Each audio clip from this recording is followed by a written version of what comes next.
दोस्तों, स्वागत है आपका हमारे चैनल आर के वर्मा में। मुल्ला नसीरुद्दीन ने मदरसे की पढ़ाई पूरी कर ली थी और मिस्त्री का काम सीखने के लिए अपने गांव से प्रतिदिन पैदल ही शहर जाने लगा था। शहर जाने पर उसने शहर की रौनक और रंगीनियां देखीं। बड़े बड़े मकान देखे। साफ सुथरे कपड़ों में आते जाते लोगों को देखकर वह सोचता, जब वह काम सीखकर कुछ कमाने लगेगा तब अपने लिए ऐसे कपड़े बनवाएगा जिसे जो भी देखे तो देखता रह जाए। शाम को जब वह शहर से अपने गांव लौटता तो उसका दिमाग इसी गुंधुन में लगा रहता कि उसके कपड़े कैसे होने चाहिए जिसे लोग देखें तो देखते ही रह जाएं। एक दिन शहर से लौटने में उसे थोड़ी देर हो गई। उस्ताद ने उस दिन उसे शहर घुमाया और अफीम के अड्डे पर भी ले गया। उस दिन उस्ताद को कहीं से पैसे मिले थे। उन पैसों को पाकर वह बहुत खुश था। मुल्ला नसीरुद्दीन शहरी जीवन के बारे में बहुत कम जानता था। उस दिन अपने उस्ताद के साथ उसने बहुत कुछ नया देखा था। उसका उस्ताद अफीमची था। जब वह नसीरुद्दीन को शहर घुमा रहा था तभी उसे अफीम की तलब महसूस हुई। वह नसीरुद्दीन को साथ लेकर अफीम के अड्डे पर पहुंच गया। खुद तो अफीम खाई ही, थोड़ी सी अफीम नसीरुद्दीन को भी चटा दी। अफीम खाने के थोड़ी देर बाद ही नसीरुद्दीन को यह दुनिया हसीन लगने लगी। सब कुछ अच्छा अच्छा सा दिखने लगा। इससे पहले मुल्ला नसीरुद्दीन ने कभी कोई नशा नहीं किया था।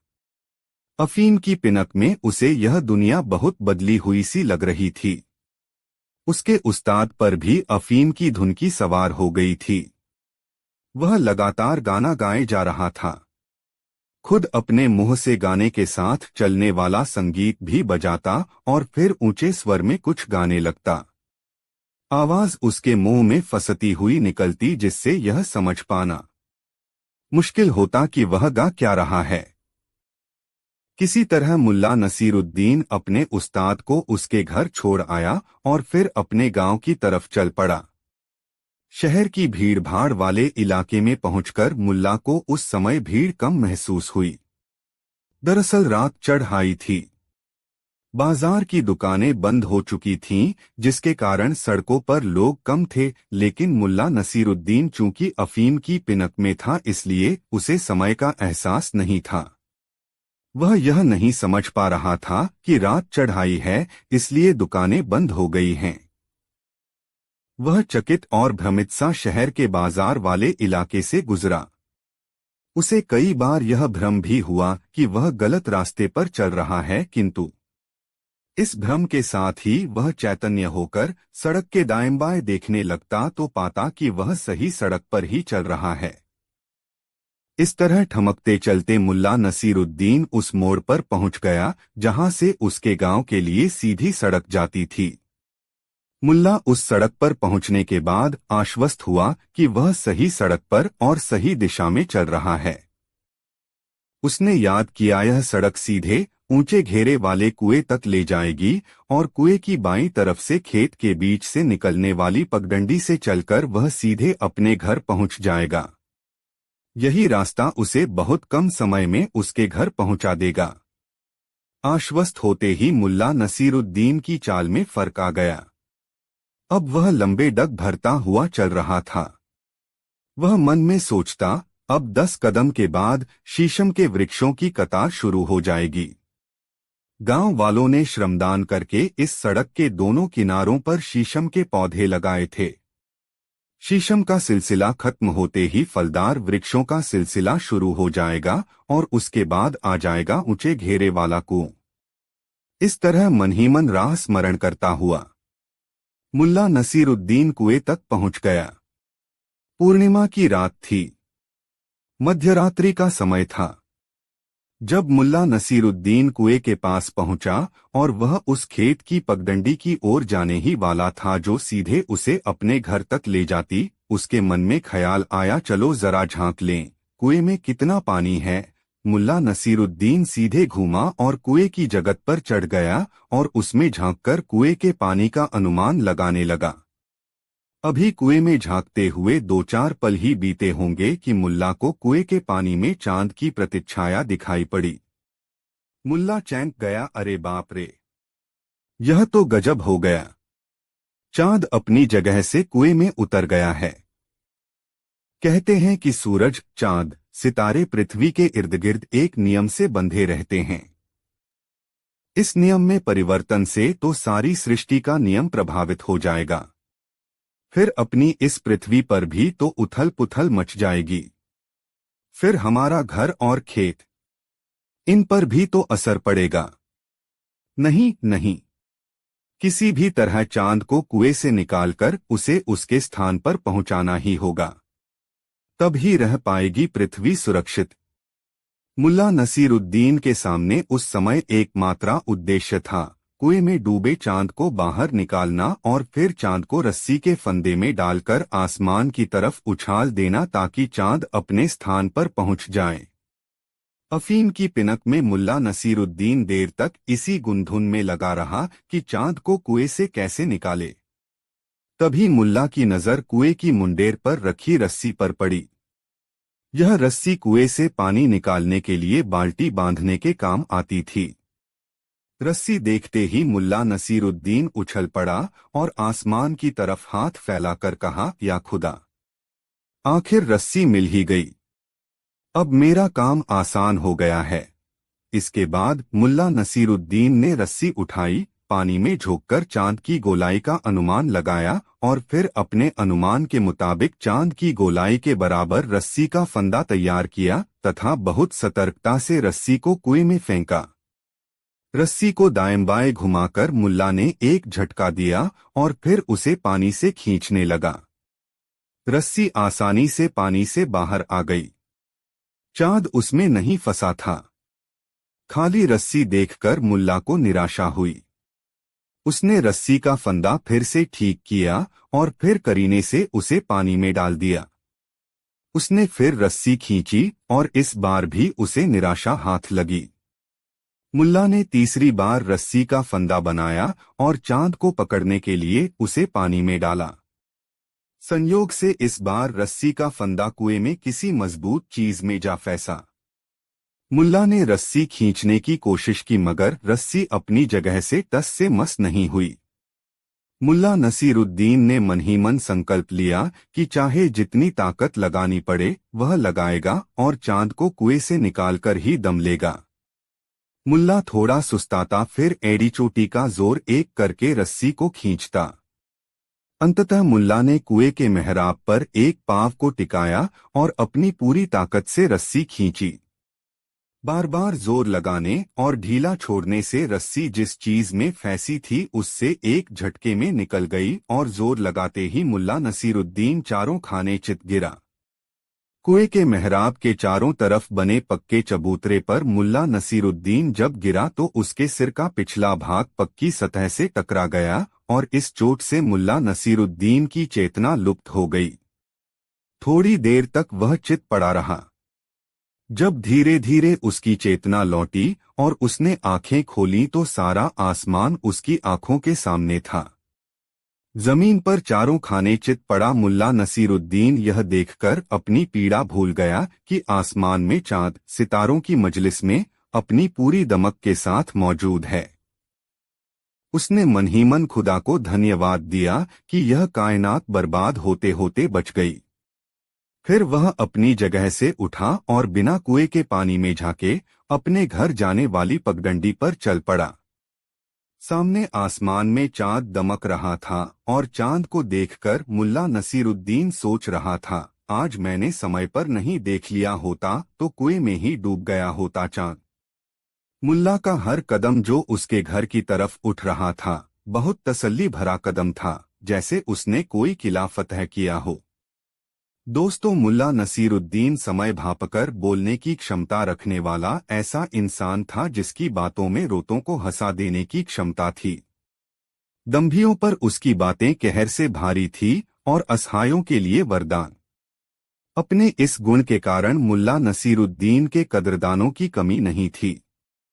जानने पहचानने वालों की तादाद बढ़ी तो मुल्ला नसीरुद्दीन के दावत पर बुलाने वालों की भी कमी न रही।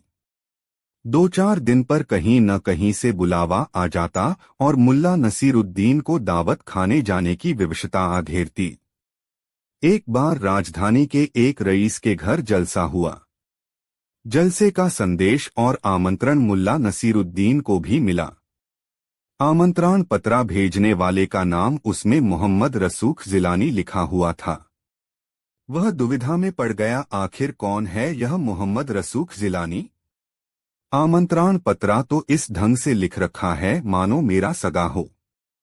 इस तरह के बुलावों के प्रति मुल्ला नसीरुद्दीन बहुत संवेदनशील था। आमंत्रण देने वाला चाहे गरीब हो चाहे अमीर, आमंत्रण किसी के जन्मोत्सव का हो या मरने के बाद किए जाने वाले कर्मकांड का, वह हर बुलावे पर उपस्थित अवश्य होता था। यह उसके जनसंपर्क का दायरा बढ़ाने और लोकव्यवहार का तरीका था। मगर वह मोहम्मद रसूख जिलानी की याद भी नहीं आ रही थी। राजधानी से आए आमंत्रण को नजरअंदाज भी नहीं किया जा सकता था। उसकी उलझन बनी हुई थी, आखिर यह मोहम्मद रसूख जिलानी है कौन? आमंत्रण पत्र की भाषा ऐसी थी जिससे शुभा होता था कि पत्रा किसी करीबी रिश्तेदार ने लिखा है। मुल्ला सोच में पड़ा था, आखिर राजधानी में मेरा रिश्तेदार कौन है? मुल्ला इसी गुंधुन में था कि उसकी बेगम ने ताड़ लिया कि मुल्ला आज किसी उलझन में है। उसने पूछा, क्या बात है? सुबह से ही देख रही हूं, कुछ परेशान नजर आ रहे हो। क्या करोगी जानकर? तुम्हारे बस की बात नहीं, मुल्ला नसीरुद्दीन ने लंबी सांस लेते हुए कहा। मैंने कब कहा कि मेरे बस की बात है? अरे, उलझन बताने से ही सुलझती है। क्या पता मैं तुम्हारी उलझन ही दूर कर दूं, बेगम ने कहा। मुल्ला नसीरुद्दीन थोड़ी देर तक अपनी बेगम का मुंह ताकता रहा, फिर यह सोचकर कि क्या पता इसे ही कुछ याद आ जाए, उसने कहा, दरअसल मैं राजधानी वाले मोहम्मद रसूख जिलानी के बारे में सोच रहा था। अरे, क्या हुआ मामूजान को? बेगम ने चैंकते हुए पूछा। मामूजान? क्या मोहम्मद रसूख जिलानी तुम्हारे मामूजान हैं? और नहीं तो क्या तुम्हारे मामूजान हैं? अरे, इतना भी याद नहीं, वे हमारे बगदाद वाले मामूजान जो शादी के बाद ही बगदाद जा बसे थे। अब 2 साल से राजधानी में रह रहे हैं। वहां अपना मकान बनाया है। सुना है बगदाद से बहुत दौलत लेकर लौटे हैं। मगर बात क्या हुई? यह अचानक तुम मामूजान के ख्यालों में क्यों पड़ गए? जरा मैं भी तो सुनूं। अरे, कुछ नहीं, बस उनके घर से बुलावा आया है। दावत है उनके यहाँ पूर्णमासी के दिन। मैं उनका आमंत्रण पत्रा पढ़ के समझ नहीं पा रहा था कि मोहम्मद रसूख जिलानी हैं कौन। शादी के बाद एक आध बार ही तो मिलना हुआ है और जब भी मिला तो उन्हें मामूजान ही कहा, इसलिए मोहम्मद रसूख जिलानी नाम से उन्हें पहचान नहीं पाया। मुल्ला नसीरुद्दीन ने झेंपते हुए कहा। हाँ, मेरे मायके वालों के नाम तुम्हें क्यों याद रहने लगे?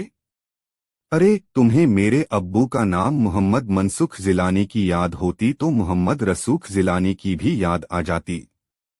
खैर, लाओ जरा वह आमंत्रण पत्र मुझे भी दिखाओ, क्या लिखा है मामूजान ने? जरा मैं भी तो देखें। बेगम ने मुल्ला नसीरुद्दीन की तरफ अपना हाथ बढ़ाया और मुल्ला नसीरुद्दीन ने बेगम के हाथ में मोहम्मद रसूख जिलानी का खत रख दिया। बेगम ने उस खत को पढ़ा तो खुशी से उछल पड़ी। अरे, तुमने तो मुझे बताया ही नहीं था, मामूजान ने तो खास तौर से मुझे भी बुलाया है। देखो इसमें कितने प्यार से लिखा है, मेरी प्यारी बिटिया को भी लेते आना।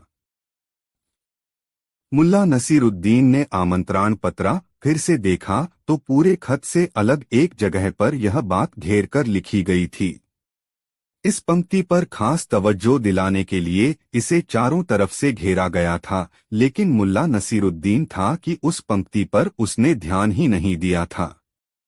बेगम को खुशी से उछलते देखकर मुल्ला नसीरुद्दीन ने सोचा, राजधानी जाना है।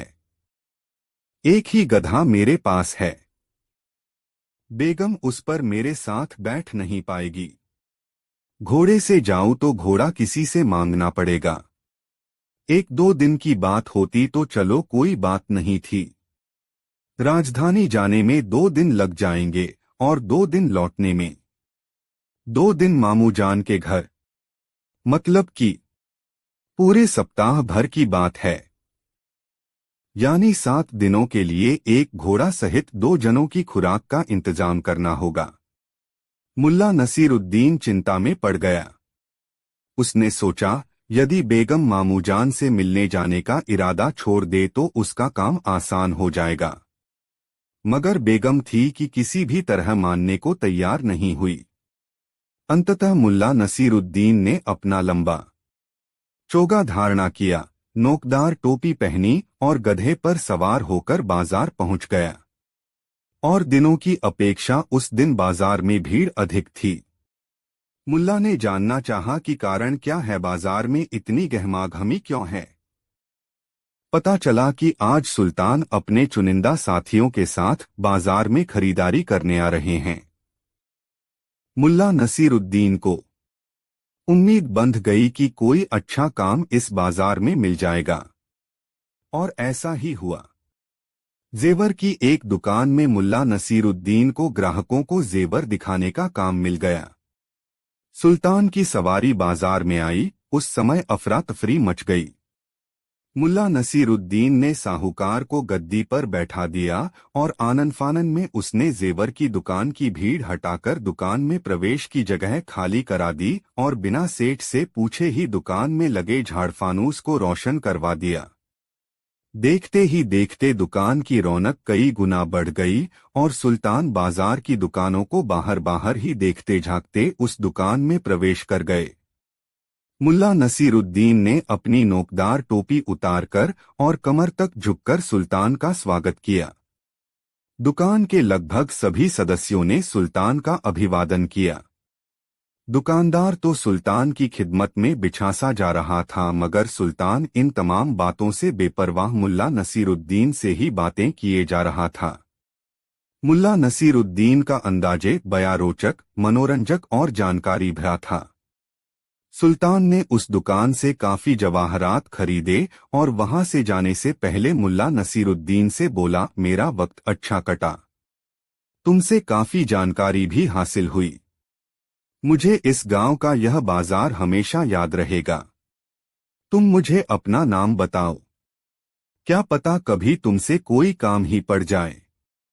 मुल्ला नसीरुद्दीन ने बहुत विनम्रतापूर्वक सुल्तान को अपना नाम पता बताया और सुल्तान को दुकान से बाहर तक छोड़ने आया।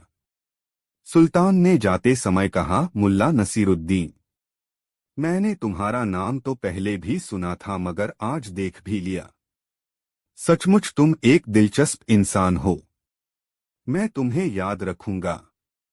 सुल्तान को दुकान से बाहर तक छोड़ने दुकान का मालिक भी आया था और दुकान में काम करने वाले उसके स्थायी कर्मचारी भी, किंतु सुल्तान ने उनके अभिवादन की ओर ध्यान नहीं दिया।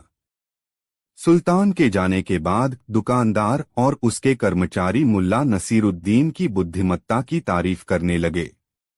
दुकानदार ने सभी कर्मचारियों के सामने स्वीकार किया कि मुल्ला नसीरुद्दीन ने दुकान में बिना कोई नई व्यवस्था के वहां उपलब्ध संसाधनों का ऐसा और ऐसी तत्परता से उपयोग किया कि सुल्तान बाजार की बड़ी दुकानों को छोड़कर इस दुकान में आ गए। सुल्तान को मुल्ला नसीरुद्दीन ने अपनी बातों से मुग्ध कर लिया। दुकानदार यह समझ रहा था कि उसकी दुकान में आकर सुल्तान ने खरीदारी की, इससे उसकी दुकान की साख बढ़ गई है। उसने मुल्ला नसीरुद्दीन को दुकान का सामान बिकवाने के एवज में बड़ी रकम दी और कहा, मुल्ला नसीरुद्दीन, इस दुकान को अपनी दुकान समझना और जब कभी भी तुम्हें काम की आवश्यकता हो बेहिचक मेरे पास आ जाना। मुल्ला नसीरुद्दीन को दुकानदार से उम्मीद और जरूरत से कई गुना अधिक रकम हासिल हो गई थी। इस रकम से वह घोड़ा किराए पर तो क्या खरीद कर ले जा सकता था। बहरहाल रकम लेकर मुल्ला नसीरुद्दीन ने उस दुकान से विदा ली और बाजार की सैर करता हुआ वह कपड़ों की एक दुकान में गया। वहां उसने अपनी बेगम के लिए कुछ कपड़े खरीदे, फिर वहां से अपने घर वापस आ गया।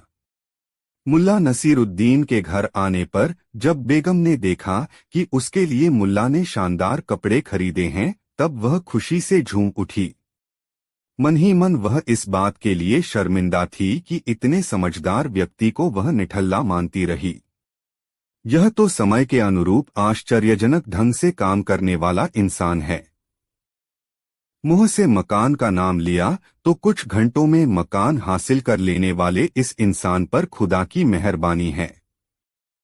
दोपहर तक यह शख्स सोच रहा था कि दावत में जाए तो जाए कैसे, और रात होते ही इतना कीमती लिबास लेकर आ गया है। अपनी बेगम को इस तरह मुग्ध नजरों से देखते हुए मुल्ला नसीरुद्दीन ने उससे कहा, बेगम, कपड़े पसंद आए? हाँ, बहुत महंगे लगते हैं। असली सोना चांदी के सलमा सितारों का इन पर काम है। भारी भी है, बरसों काम आएंगे। हाँ बेगम, यही सोचकर लिया भी। कल सुबह मैं घोड़ा मंगवा लूंगा। उस पर सवार होकर हम पहले तो बाजार चलेंगे और तुम्हारी पसंद की कोई अच्छी सी जूती खरीदेंगे। उसके बाद लौटकर तुम्हारे मामू जान के घर जाने की तैयारी की जाएगी, मुल्ला नसीरुद्दीन ने कहा। बेगम उसकी बातें सुनकर चकित रह गई और आश्चर्य से पूछने लगी, क्या कहा? मेरे लिए जूती लोगे? अरे मेरे पास कई जोड़ी जूतियां पड़ी हैं, उनमें से ही कोई झाड़ पोंछ कर पहन लूंगी। तुम मेरे लिए नहीं, अपने लिए कपड़े और जूते ले लो, यह ज्यादा जरूरी है। फिर बेगम को ख्याल आया कि इस तरह की खरीदारी के लिए तो पैसों की आवश्यकता होगी। मुल्ला नसीरुद्दीन के पास पैसे कहाँ हैं कि वह ये खरीदारियां करेगा। इस विचार के आते ही वह संकुचित सी होती हुई पूछ बैठी, मगर इन सब के लिए तो पैसे चाहिए। हमारे पास पैसे हैं कहाँ? बेगम, पैसे हैं, आज अच्छी कमाई हुई है, पैसों की चिंता मत करो। यह भी सोचो कि मामू जान के लिए कुछ खरीदना है तो उसे भी हम खरीद लेंगे। मुल्ला नसीरुद्दीन की बातों से संतुष्ट होकर उसकी बेगम ने भोजन परोसा। दोनों ने भोजन करने के बाद बिस्तर की शरण ली। दूसरे दिन सुबह ही मुल्ला नसीरुद्दीन एक शानदार अरबी घोड़ा किराए पर ले आया। बेगम को साथ लेकर वह बाजार पहुंचा तो बाजार में एक ही चर्चा होने लगी, आज मुल्ला नसीरुद्दीन घोड़े की सवारी कर रहा है, साथ में उसकी बेगम भी है।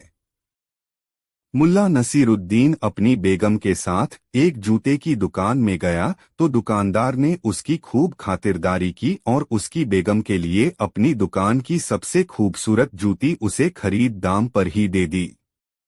बेगम की जिद के कारण मुल्ला ने अपने लिए भी कपड़े लिए। मामाजी के लिए भी उन दोनों ने उपहार खरीदे और घर लौटकर मुल्ला नसीरुद्दीन और उसकी बेगम दोनों ही यात्रा की तैयारी में लग गए।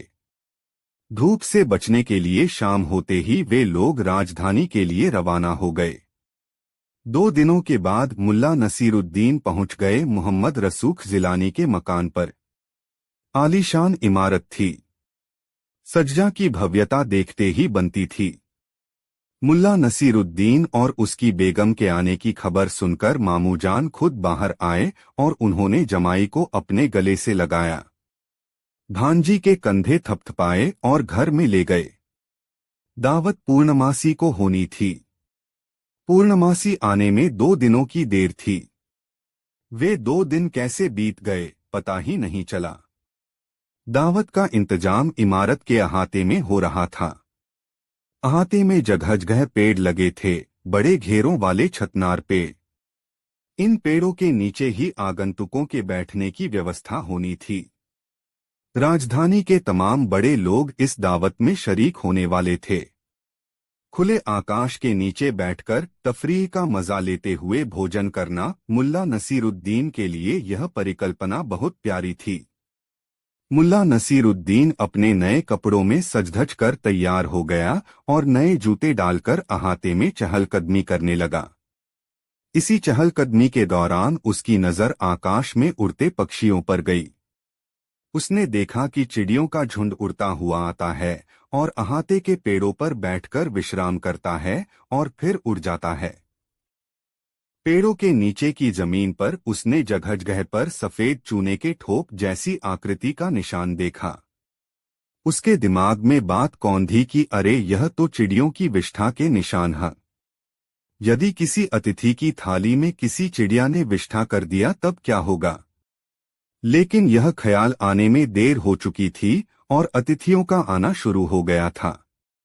मुल्ला नसीरुद्दीन इमारत के प्रांगण में आने वालों को उचित स्थान पर बैठाता और जैसे ही अतिथि बैठते उनके लिए दस्तरखान बिछा दिया जाता। बड़ी ही चुस्त व्यवस्था थी मामूजान की। खाना परोसा जाने लगा। मुल्ला नसीरुद्दीन टहलता हुआ एक पेड़ के नीचे आकर खड़ा हो गया। उसी समय चिड़ियों का एक झुंड टिर-टिर करता हुआ आया और अहाते के पेड़ों पर बैठ गया। लगभग उसी समय एक अतिथि मुल्ला नसीरुद्दीन के पास आकर खड़ा हो गया और उससे पूछने लगा, क्यों भाई, यहाँ तन्हा क्यों खड़े हो? मुल्ला नसीरुद्दीन को मस्खरी सूझी और उसने मजाक में कहा, कुछ नहीं भाई, जरा इन चिड़ियों की बातचीत सुन रहा हूँ। चिड़ियों की बातचीत सुन रहे हो? क्या तुम चिड़ियों की जुबान समझते हो? उस आदमी ने संजीदगी से पूछा। हाँ भाई, चिड़ियों की भाषा समझता हूँ। एक अरसे तक मैंने चिड़ियों की भाषा पर काम किया है। उसी समय सामने के आम के पेड़ पर बैठा एक बड़ा सा परिंदा जोरों से शोर किया, टेंटेंटे हैं। उस आदमी ने मुल्ला नसीरुद्दीन से पूछा, इस परिंदे ने क्या कहा, बताओगे? हाँ, क्यों नहीं, मुल्ला नसीरुद्दीन ने मजाक करते हुए कहा। उस परिंदे ने कहा है, देखो मैं इस रईस की थाली में विष्ठा करूंगा क्योंकि यह परले दर्जे का कंजूस है, कभी चिड़ियों के लिए दाना नहीं डालता है। मुल्ला नसीरुद्दीन की बात समाप्त हुई और उस आदमी ने इस पेड़ के नीचे बैठे रईस की थाली पर टकटकी लगा दी। उसके आश्चर्य का तब कोई ठिकाना नहीं रहा जब उस पेड़ के नीचे बैठे रईस की थाली में वाकई उस परिंदे ने विष्ठा कर दी। दोस्तों, करीम सेठ बुखारा का मशहूर साहूकार था। उसका कारोबार दूर दूर तक फैला हुआ था। अपना कामकाज संभालने के लिए उसने तरह तरह के विशेषज्ञों को अपने यहाँ नौकरी दे रखी थी। खुद उसके जीने का तरीका किसी बादशाह से कम नहीं था, होता भी क्यों नहीं। आखिर सेठ करीम के पास बेशुमार दौलत जो थी। एक बार मुल्ला नसीरुद्दीन जब बुखारा आया हुआ था तब सेठ करीम ने अपने घर पर एक शानदार दावत दी थी। उसने एक तरह से बुखारा के तमाम नामी लोगों को न्योता भेजा था। मुल्ला नसीरुद्दीन अपनी बेमिसाल दाढ़ी और नोकदार टोपी के साथ ही हर फनमौला व्यक्तित्व के कारण बुखारा में अपनी अलग पहचान रखता था। सेठ करीम का आमंत्रण उसे भी मिला। दावत से ठीक एक दिन पहले सेठ करीम ने उसकी तैयारियों के लिए विचार विमर्श की जरूरत महसूस की और कुछ चुनिंदा लोगों को इस विचार विमर्श के लिए बुलाया।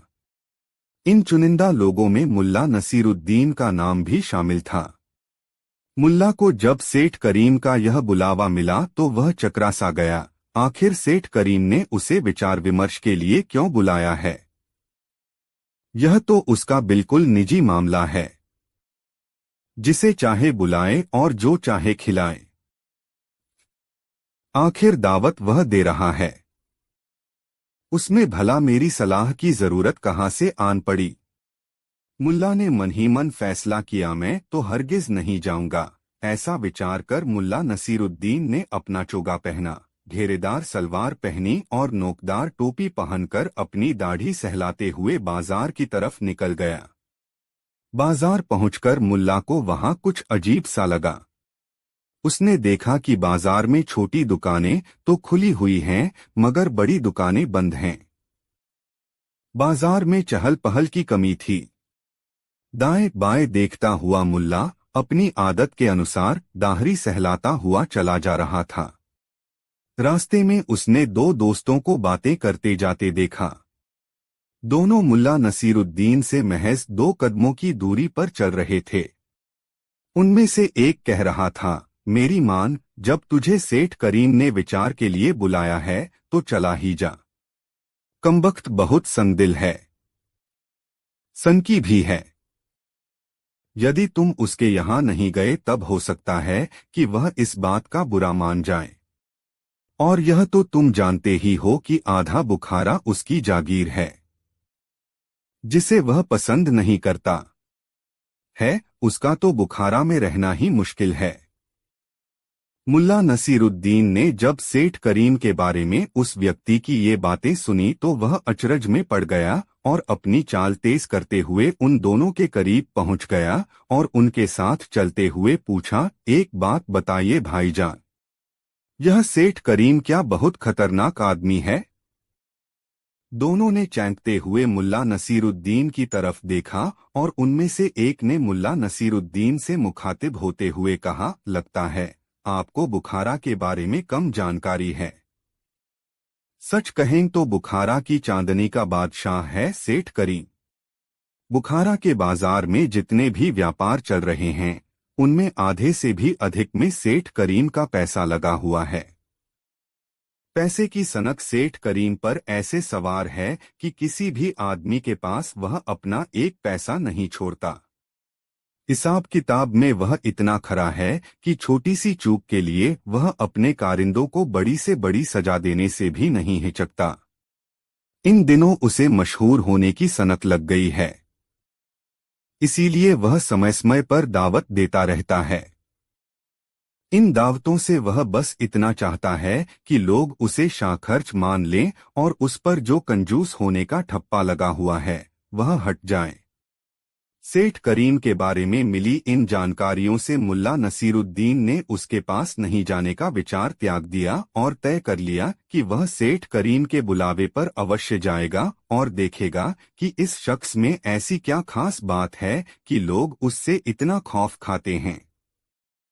तभी दूसरे दोस्त ने मुल्ला नसीरुद्दीन से कहा, देखते नहीं हैं जनाब, बाजार की सारी बड़ी दुकानें इस वक्त बंद हैं। सभी दुकानदार इस समय सेठ करीम के पास दरबार लगा रहे होंगे। इतना सुनने के तत्काल बाद मुल्ला नसीरुद्दीन ने भी अपना रुख सेठ करीम के महल की ओर कर लिया और तेज कदमों से चलता हुआ सेठ करीम के पास पहुंच गया। जिस वक्त मुल्ला नसीरुद्दीन सेठ करीम के घर पहुंचा उस समय सचमुच वहां दरबार जैसा माहौल था। सेठ करीम का रुतबा ऐसा था कि बिना उसकी इजाजत के कोई बोल नहीं रहा था। बुखारा के लगभग सभी बड़े लोग वहां बैठे थे। मुल्ला नसीरुद्दीन को भी एक आसन पर बैठा दिया गया। खबास उसके लिए शरबत ले आया। पहले ही घूंट में शरबत से जो तरावट और स्वाद मुल्ला नसीरुद्दीन को मिला उससे वह समझ गया कि यह शरबत कुछ खास है। मुल्ला नसीरुद्दीन धीरे धीरे शरबत के घूंट भरने लगा और वहां जो कुछ भी हो रहा था उसे संजीदगी से देखने लगा। मुल्ला जब बाजार से सेठ करीम के घर की ओर चला था तब उसने मन ही मन फैसला कर लिया था कि वह सेठ करीम को उसके दोहरे चरित्रा से निजात दिलाकर रहेगा। इसलिए वह वहां अपने लिए उचित अवसर की तलाश में था। सेठ करीम उस समय दावत की तैयारियों में होने वाले खर्चों का हिसाब करने में लगा था। उसका लेखाकार उसे हिसाब दिखा रहा था। कागज के एक लंबे टुकड़े पर फहरिस्त बनी थी जिस पर व्यय का ब्यौरा लिखा था। सेठ करीम को उस ब्यौरे में कोई त्रुटि दिखी और वह बिगड़कर लेखाकार को फजीहत करने लगा। अरे, तुम पर इतने बड़े कारोबार का दारोमदार है और तुम ऐसी गलतियां करते हो। दावत पर तो कुछ लाख का खर्च है और तुम्हारी इस चूक से कुछ हजार का ही नुकसान हो सकता है, मगर तुमने ऐसी गलती कारोबारी खाते में कर डाली तो नुकसान करोड़ों का भी हो सकता है। लेखाकार थरथर कांप रहा था। उसके मुंह से शब्द नहीं फूट रहे थे। सेठ करीम का गुस्सा 7वें आसमान पर था। वह चीखा, तुम जैसे कामचोरों को सजा मिलनी ही चाहिए। इसके बाद उसने उपस्थित लोगों से कहा, भाइयों, आप लोग भी आकर इस लेखाकार की करतूत इस फहरिस्त में देख लें। मेरे बारे में सभी जानते हैं कि मैं शाहखर्च आदमी हूं, मगर हिसाब किताब में बहुत पक्का हूं। थोड़ी भी गफलत मुझे बर्दाश्त नहीं है। उसकी यह बात सुनकर भी सभी अतिथि अपनी जगह पर बैठे रहे। कोई अपनी जगह से हिला नहीं, मगर मुल्ला नसीरुद्दीन के मुंह से अनायास ही निकला, देखना क्या है, 3 का 5 हो गया होगा। नसीरुद्दीन की यह बात सेठ करीम ने सुन ली। संयोग था कि उसके पास लेखाकार ने जो फहरिस्त प्रस्तुत की थी उसमें एक स्थान पर 3 के स्थान पर 5 लिखा गया था और इसके कारण एक बड़ी रकम गफलत में पड़ गई थी। सेठ करीम ने आवाज की दिशा में अपना सिर घुमाया और पूछा, यह किसकी आवाज थी? मुल्ला नसीरुद्दीन ने अपनी दाढ़ी सहलाते हुए कहा, मेरी।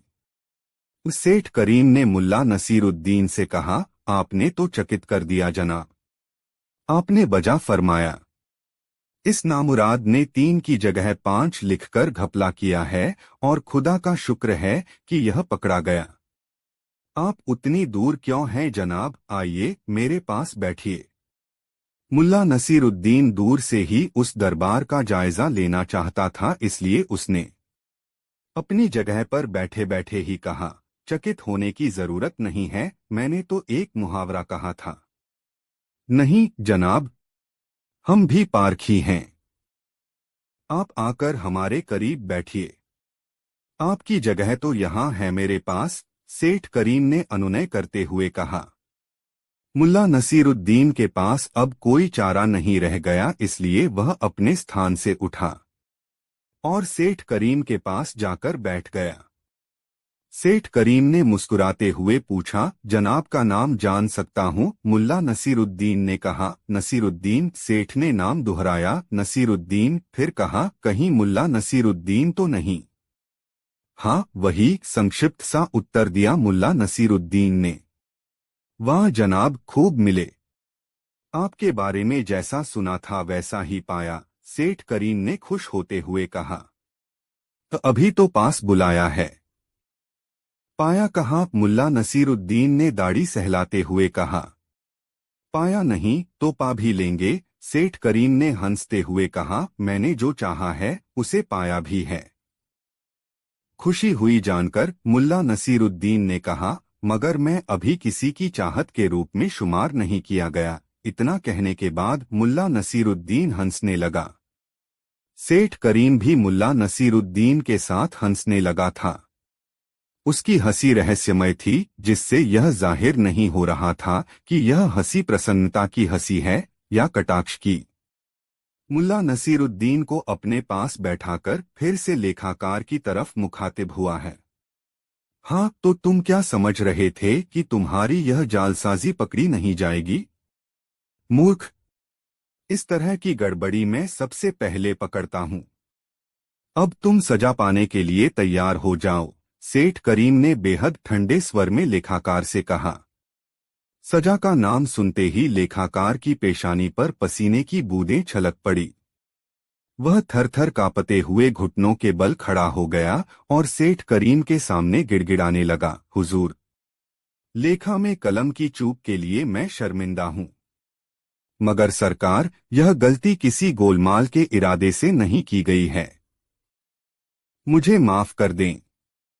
गिड़गिड़ाते लेखाकार को देखकर सेठ के चेहरे पर क्रूरता का एक अजीब सा भाव उभर आया और उसने सांप की तरह फुफकारते हुए कहा, सेठ करीम, ऐसी गलतियों के लिए माफी नहीं दिया करता।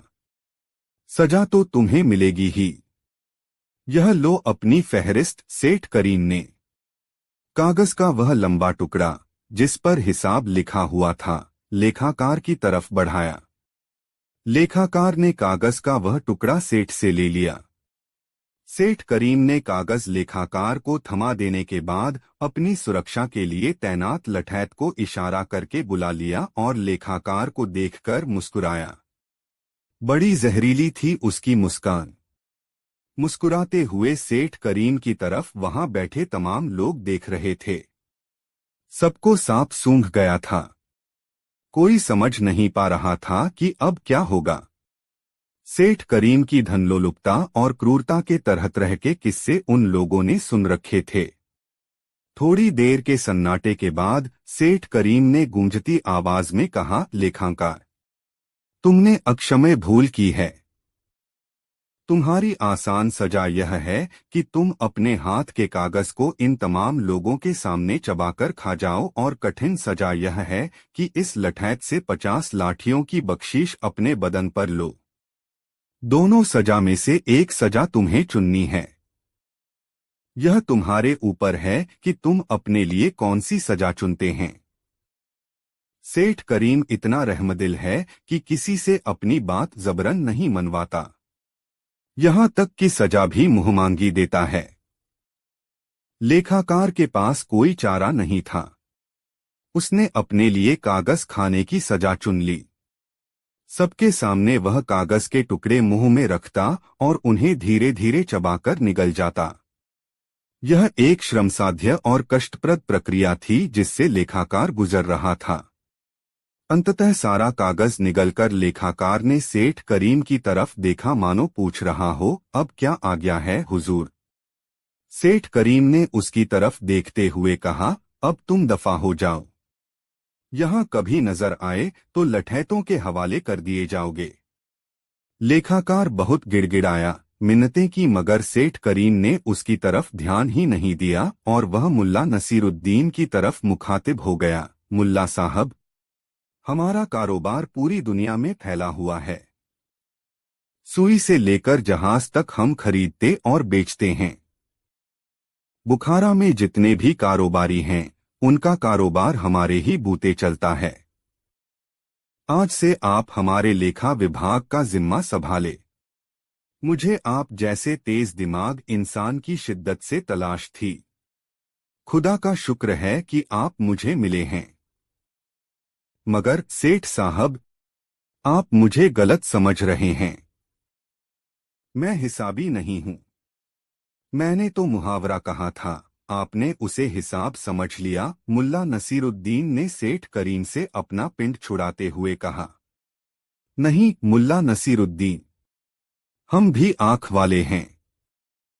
ऐसे ही हम इतने बड़े कारोबारी नहीं हो गए हैं। इंसान को पहचानने की कुव्वत तो मुझ में है ही। नानुकुर से काम नहीं चलेगा। अभी से आप लेखा विभाग का काम संभाल लें।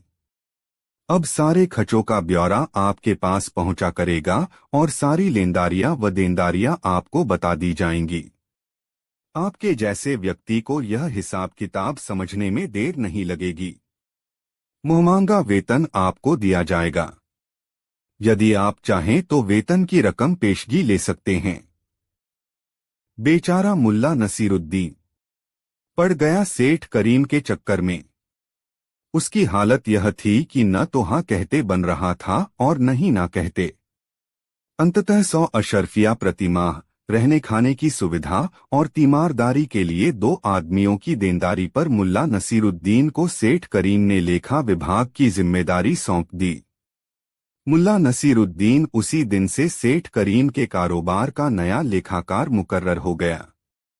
संयोग की बात थी कि मुल्ला के काम संभालते ही 10 लाख अशर्फियों की एक लेनदारी का पता चला। उसके कनिष्ठ कर्मचारी मुल्ला से पूछने आ गए कि यह डूबी रकम अब कैसे निकलेगी। 10 साल पहले पानी के एक जहाज की बिक्री में यह रकम लटक गई थी। मुल्ला ने कहा, सूद समेत इस रकम की वसूली की जाएगी।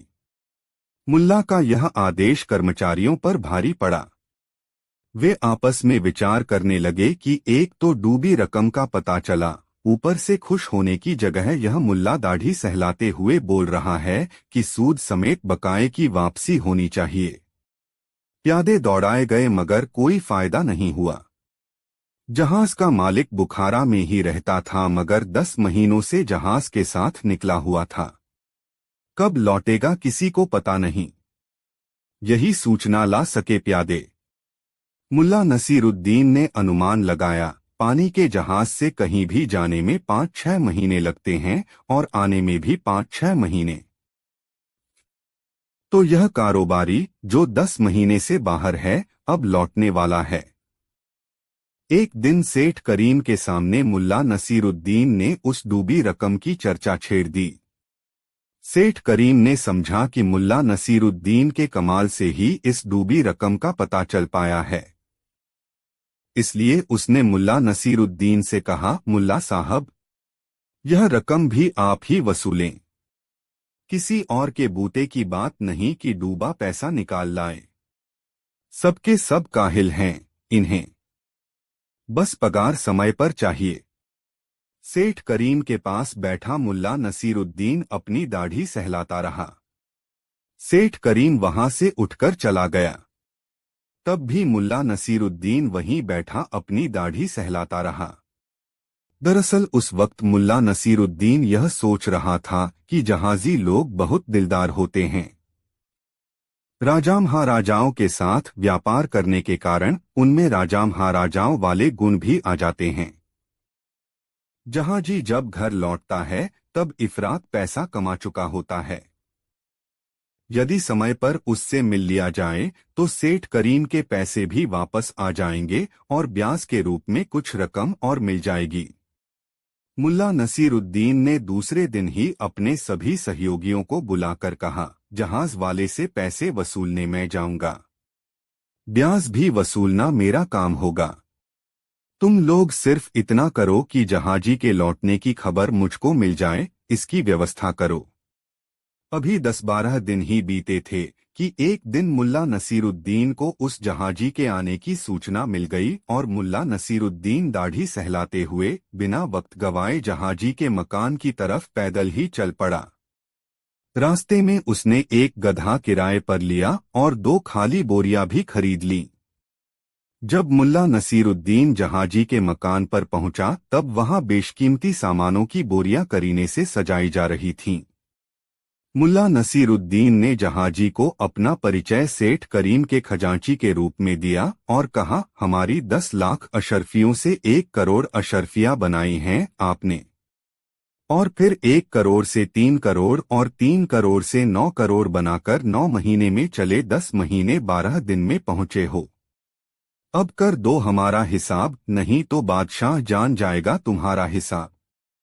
मुल्ला नसीरुद्दीन की बात सुनकर जहाजी चकरा गया।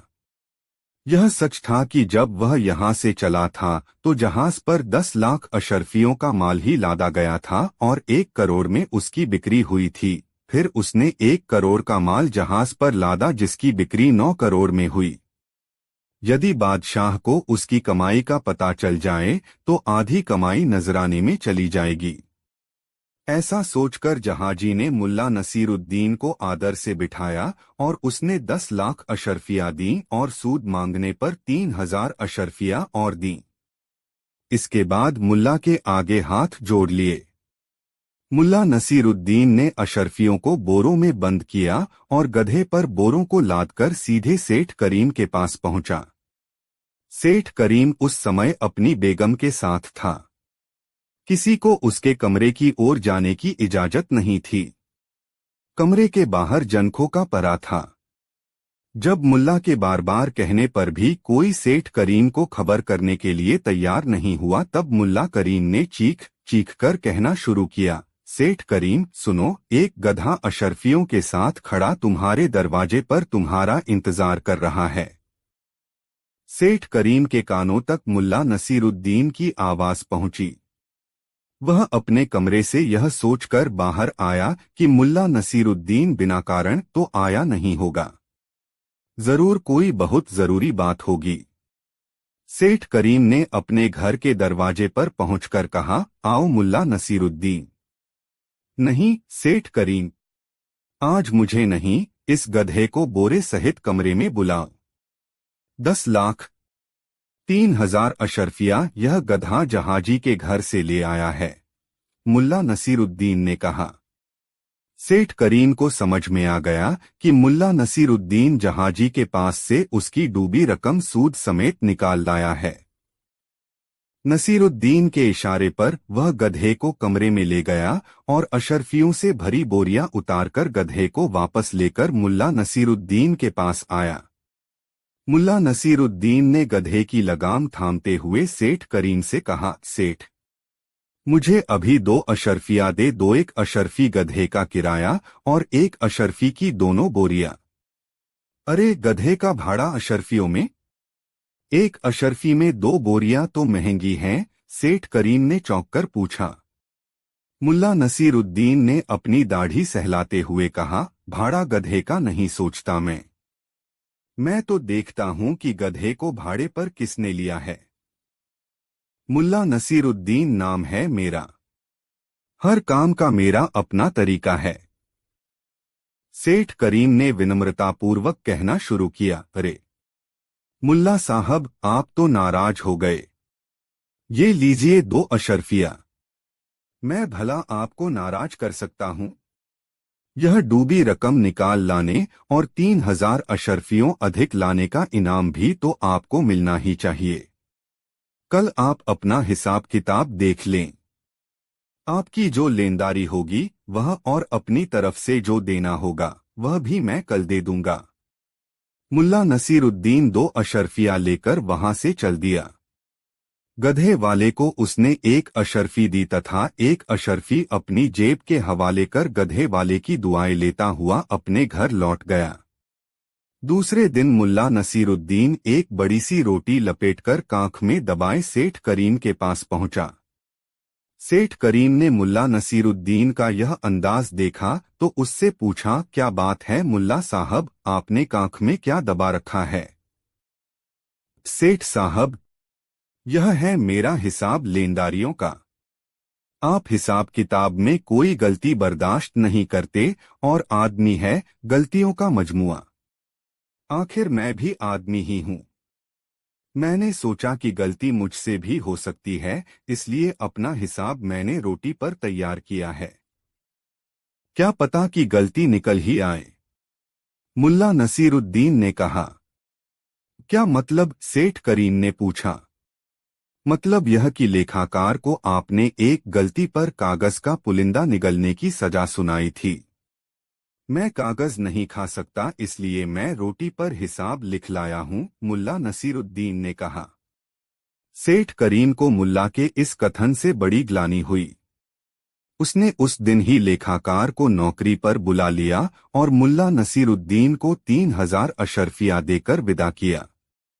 जब मुल्ला नसीरुद्दीन वहां से जाने लगा तब अचानक सेठ करीम को एक झटका सा लगा कि तेज दिमाग नसीरुद्दीन अब उसका मुलाजिम नहीं है, तो उसके मुंह से निकला, अब क्या होगा? दोस्तों, वीडियो को एक लाइक जरूर करें।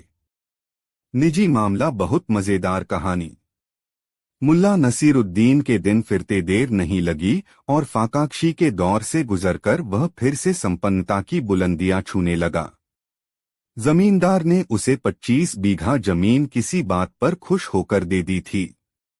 मुल्ला नसीरुद्दीन में लगन और मेहनत की कमी तो थी नहीं। वह मनोयोग से अपने नए काम में जुट गया और जल्दी ही किसानी के जरूरी गुर सीखने लगा। किस मौसम में कौन सी फसल उगानी चाहिए, किस फसल में कब कब और कितना पानी डालना चाहिए, किस फसल की कोड़ाई कब होती है, निराई के वक्त किन बातों पर ध्यान दिया जाना आवश्यक है, आदि बातें उसे जवानी की याद हो गईं। उसने अपने खेत में बाजरा लगाया था और प्रतिदिन खेत की चौहद्दी की परिक्रमा करता था ताकि खेत में कहीं कुछ कमी दिखे तो उसकी भरपाई में वह लग जाए। एक दिन मुल्ला नसीरुद्दीन अपने खेत की मेंढ से गुजर रहा था कि उसने देखा उसके खेत में उसके एक पड़ोसी शमसुद्दीन का बैल घुस आया है और छुट्टा घूम घूम कर फसल नष्ट कर रहा है। मुल्ला नसीरुद्दीन को यह देखकर बहुत गुस्सा आया। उसने पड़ोसी शमसुद्दीन के पास जाकर कहा, शमसुद्दीन भाई, आपका बैल मेरे खेत में घुस आया है। आप चलकर अपने बैल को पकड़कर ले आइए। वह मेरी फसलों को नष्ट कर रहा है। मुल्ला नसीरुद्दीन जितना सीधा सादा इंसान था, ठीक उसके विपरीत शम्मुद्दीन बहुत ऐंठन वाला घमंडी इंसान था। मुल्ला नसीरुद्दीन को खैरात में जमीन का इतना बड़ा टुकड़ा मिलने से वह उससे ईर्ष्या करने लगा था। पहलवानी का शौक था उसे, जिसके कारण वह हट्टा कट्टा और दमदार भी था। हमेशा अपनी रोबीली मूंछों पर वह ताव देता रहता था।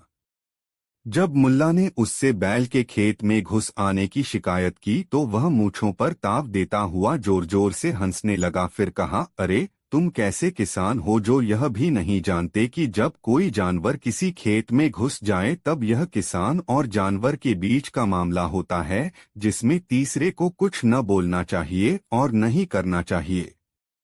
अब जानो तुम और जाने बैल, मैं बीच में क्या करूं? यह तो तुम दोनों के बीच का निजी मामला है।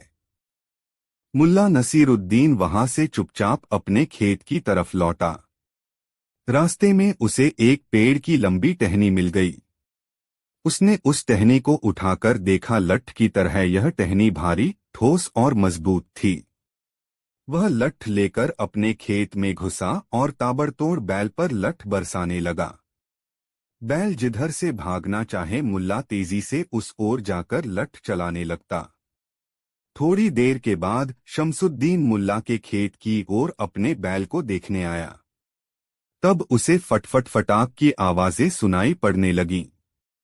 मुल्ला के खेत से लठ चलने की आवाज से शमसुद्दीन चौंक पड़ा और आशंकित हो उठा कि कहीं मुल्ला उसके बैल की धुनाई तो नहीं कर रहा है। खेत के करीब पहुंचकर उसने देखा कि मुल्ला नसीरुद्दीन उसके बैल को घेर घेर कर लठ मार रहा है। उसने खेत की मेंढ से ही चीखकर कहा, मुल्ला नसीरुद्दीन, यह क्या कर रहे हो? तुम मेरे बैल को मार डालोगे क्या? मुल्ला ने सादगी से कहा, यह जानवर मेरे खेत में है।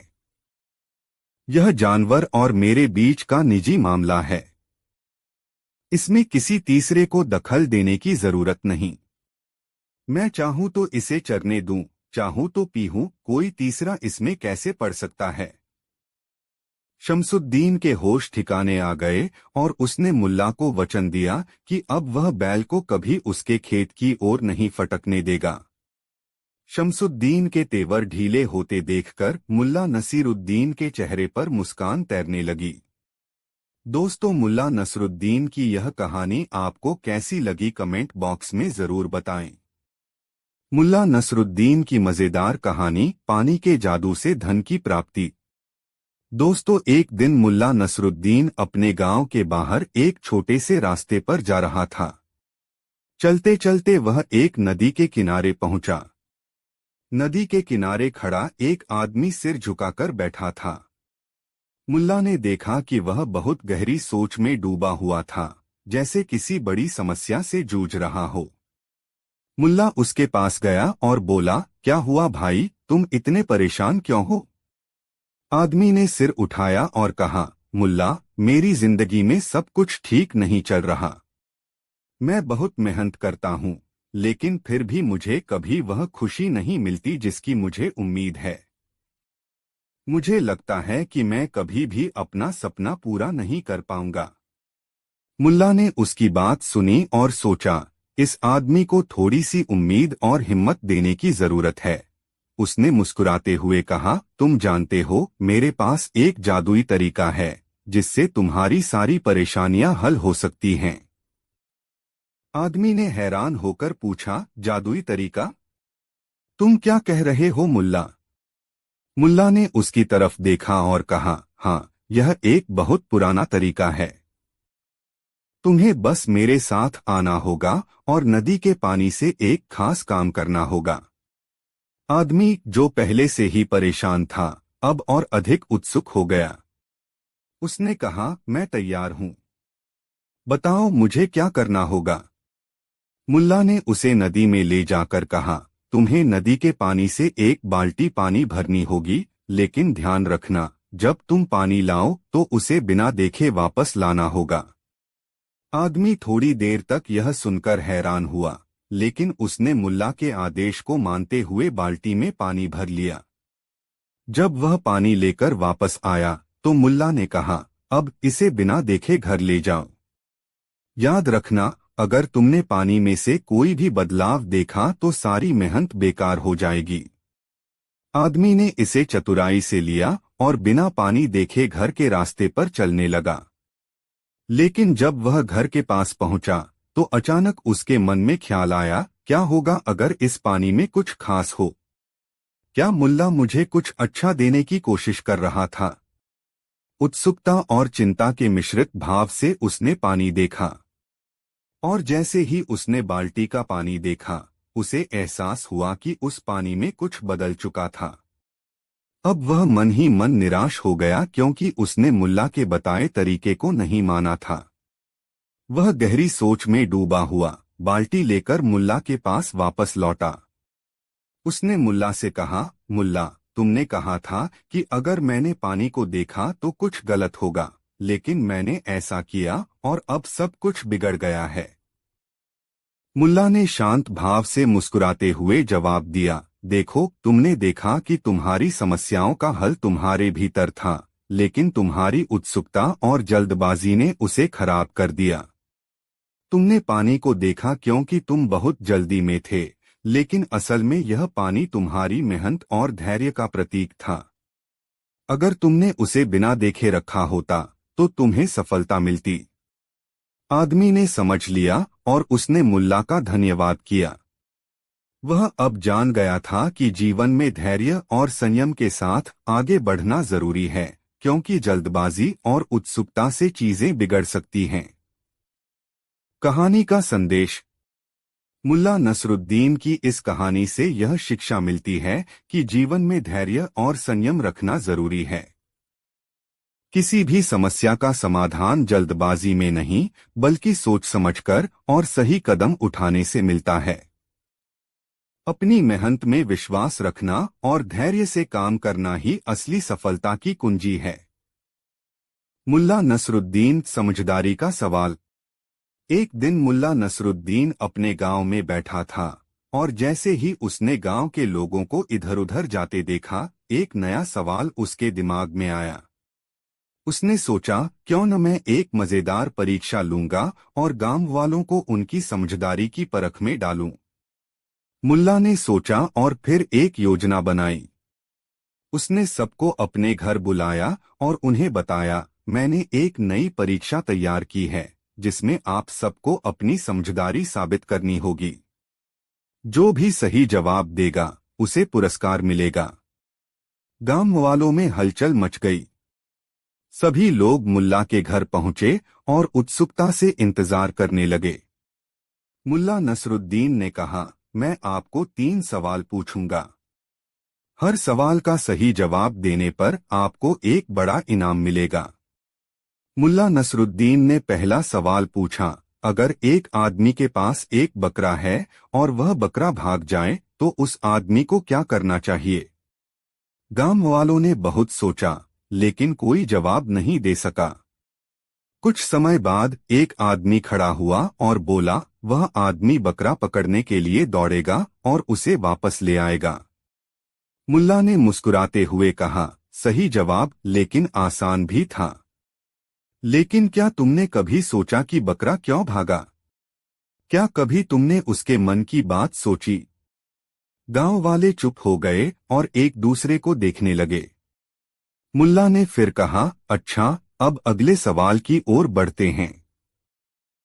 एक आदमी के पास 3 बीवियां हैं और वह उन्हें कभी एक साथ नहीं रखता। वह उन्हें हमेशा अलग अलग घरों में भेजता है। आप क्या समझते हैं? मुल्ला ने पूछा। गांव वाले और ज्यादा चकरा गए और सोचने लगे।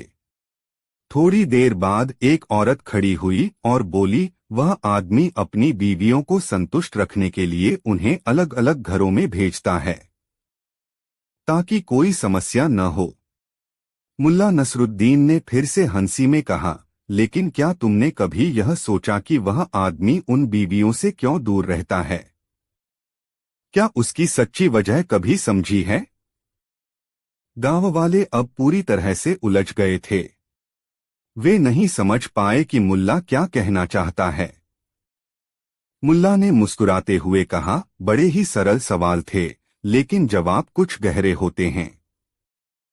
क्या कभी सोचा है कि क्यों बकरा भागता है या बीवियों को क्यों अलग रखा जाता है?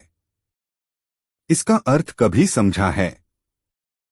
आखिरकार मुल्ला नसरुद्दीन ने आखिरी सवाल पूछा, अगर तुमसे कोई कहे कि तुम एक खजाना ढूंढ सकते हो, लेकिन उस खजाने को पाने के लिए तुम्हें अपनी सबसे प्यारी चीज छोड़नी होगी, तो तुम क्या करोगे? गांव वालों ने सोचा, लेकिन कोई स्पष्ट उत्तर नहीं दे पाया। कुछ ने कहा, मैं अपनी मेहनत और कड़ी मेहनत से वह खजाना ढूंढ लूंगा। मुल्ला ने एक गहरी मुस्कान के साथ कहा, तुम समझ नहीं पा रहे हो। खजाना केवल धन नहीं होता, वह तुम्हारी समझदारी और मानसिक शांति भी हो सकती है। कभी सोचा है कि जो तुम्हारे पास है वही सबसे कीमती है? गांव वालों ने फिर से एक दूसरे को देखा, लेकिन कोई जवाब नहीं आया। मुल्ला ने धीरे धीरे सबको समझाया, हमेशा जवाब पर ध्यान मत दो, कभी कभी सवाल का अर्थ ही हमें सिखाता है कि जीवन में क्या महत्वपूर्ण है। सीख। अब मुल्ला नसरुद्दीन ने मुस्कुराते हुए कहा, देखो, मैं जानता हूं कि मैं 3 आसान सवाल पूछ रहा था, लेकिन तुम सबने कभी इन सवालों के उत्तर पर ध्यान नहीं दिया। जीवन में कभी भी किसी सवाल का उत्तर बिना सोच समझे मत दो। हर सवाल के पीछे कुछ गहरे अर्थ होते हैं। सही उत्तर सिर्फ वही होता है जो तुम्हारे अनुभव और सोच के आधार पर सही लगे। गांव वाले चुपचाप सुन रहे थे।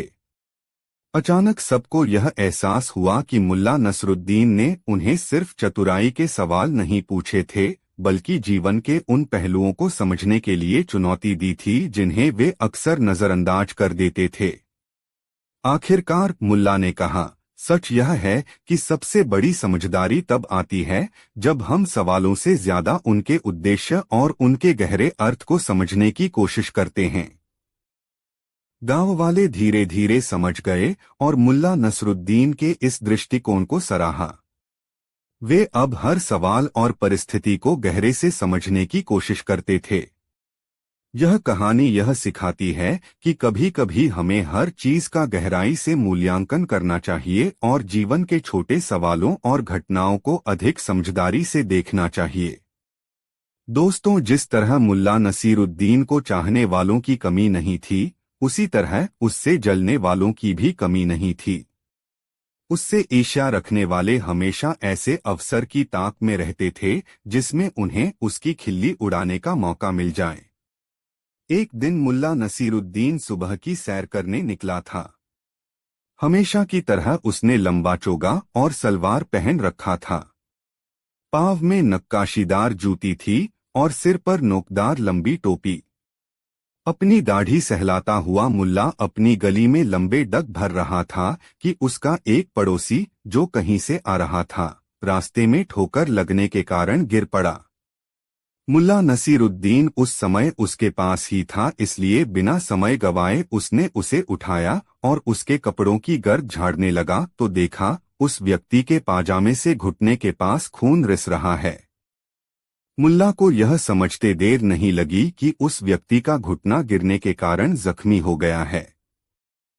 मुल्ला नसीरुद्दीन ने उस व्यक्ति से कहा, अपना पाजामा घुटने तक उठा लो, मैं गेंदा के पौधे के पत्ते तोड़ लाता हूँ। उसका रस लगा देने से तुम्हारा जख्म भर जाएगा, खून गिरना तो तुरंत बंद हो जाएगा। इतना कहकर मुल्ला नसीरुद्दीन बिना किसी की इजाजत लिए एक घर के आगे सजावट के लिए लगाए गए गेंदे के पौधों से कुछ पत्तियां तोड़ने लगा। यह अहाता जिसमें गेंदा के पौधे लगाए गए थे रहमत खान का था।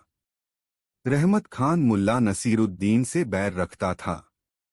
उसे इस बात की रंजिश थी कि एक ही मोहल्ले में रहते हुए मुल्ला नसीरुद्दीन को दूर दूर तक लोग जानते और मानते हैं, जबकि मुल्ला नसीरुद्दीन की माली हैसियत उसके आगे कुछ भी नहीं है और उसे कोई नहीं जानता। मानने की तो बात ही जुदा है। जब रहमत खान ने मुल्ला नसीरुद्दीन को गेंदा के पत्ते तोड़ते देखा तो उसके तन बदन में आग लग गई।